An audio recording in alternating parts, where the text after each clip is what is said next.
Good morning, everybody. Today we are discussing the Lindeman's theory of unimolecular reaction and the use of the steady state approximation. Yesterday we discussed the collision theory, how to explain the molecule are able to attain the level of the threshold energy through which the molecule are collide by using the bimolecular collision and how the two different type of the reactant molecule bombard each other and finally it convert into the product. So we are already discussed that the molecule are, imagine the molecule are hard spheres, and for the collision the molecule have a proper orientation and having the threshold energy, then only the molecule convert into the product. But collision theory can explain the by the two different reactant involved reaction. That means the two in a chemical reaction normally two different type of the reactant are involved. For example, A plus B gives product. Here A and B are the reactant.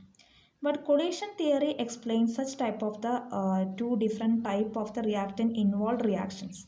But collision theory cannot explain the unimolecular reactions. I am show you the some of the example of the unimolecular reaction. First one is the decomposition of the reaction.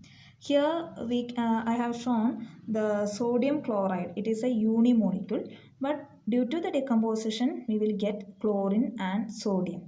But here there is no external energy is given to this unimolecule to undergo the chemical reaction. Similarly, the isomerization reaction. Here I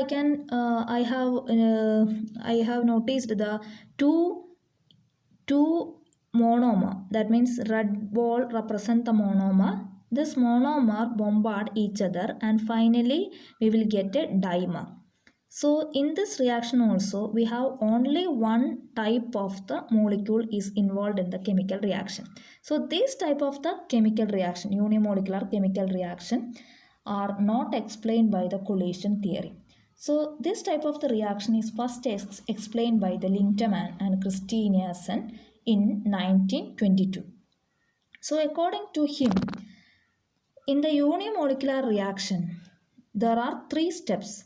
First one is the activation process, in which the the uh, the the molecule which are in an identical behavior collide with each other having a rate constant of k1, and we will get an A star plus A, and here A star is the molecule having in the excited state and the A is the molecule which are in the normal state, which means that due to this bimolecular similar type of the molecule, sometimes some of the molecule is excited and other molecule is de-excited or in the normal state.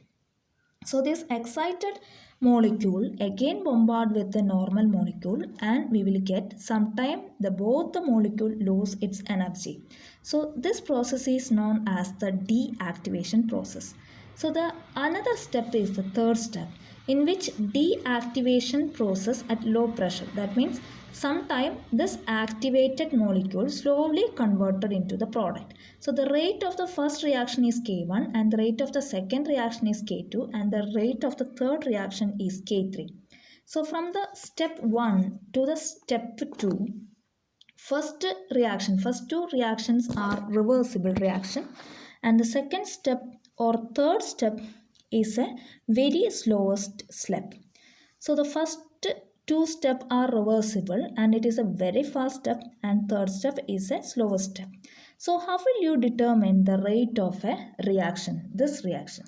So according to the Lindemann, the rate of the reaction is not only depend upon the number of the molecule which are involved in the reaction or concentration, but number of the activated species or activated the excited molecule present in the chemical reaction.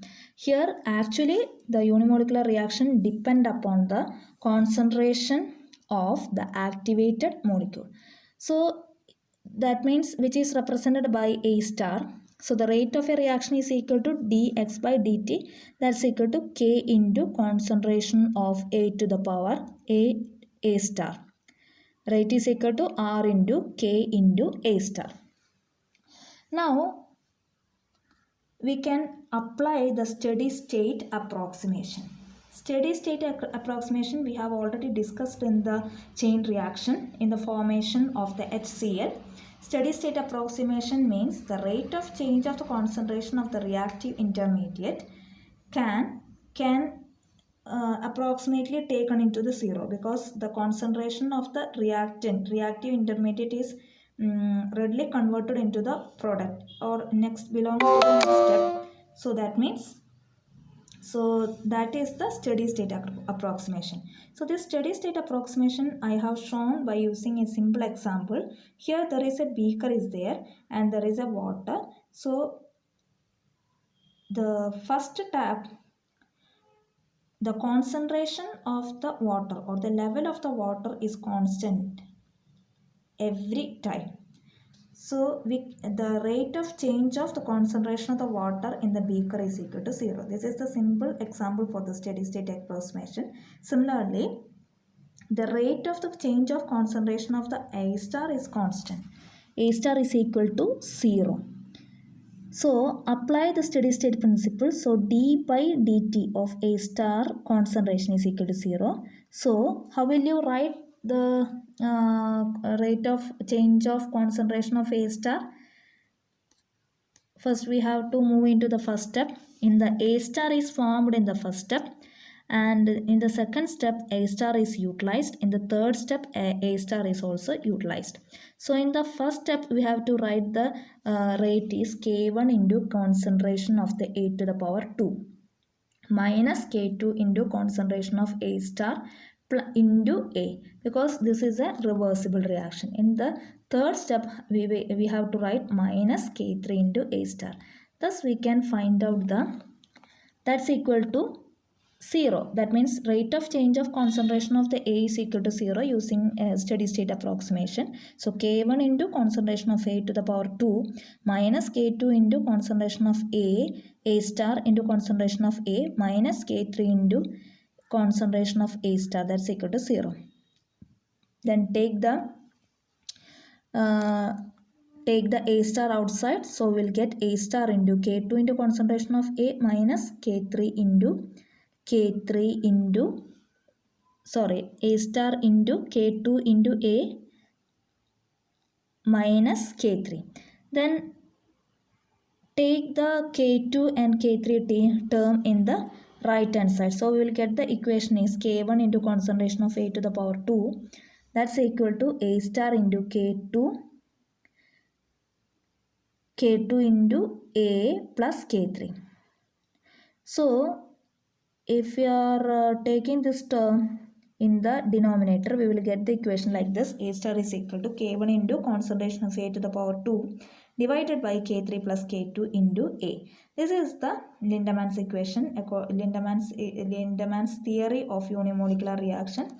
So substitute this A star in the above equation, that is equation number 1. We will get the rate is equal to K into concentration of K1 into concentration of A2 divided by K3 plus K2 into concentration of A.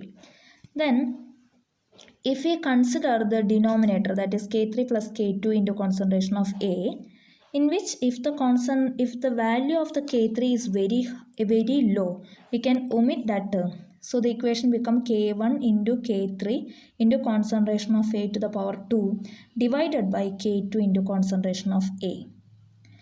So A cancel. So the equation become K1 into K3 divided by K2 into concentration of A. This is now the equation become a unimolecular reaction. Whereas in the K2, the value of the K2 is very high, very low, then we can omit that term. So the equation become K1, K3 into concentration of A to the power 2 divided by K3. So the reaction become R is equal to K1, K3 divided by K3 into concentration of A to the power 2. That means it is a second order reaction.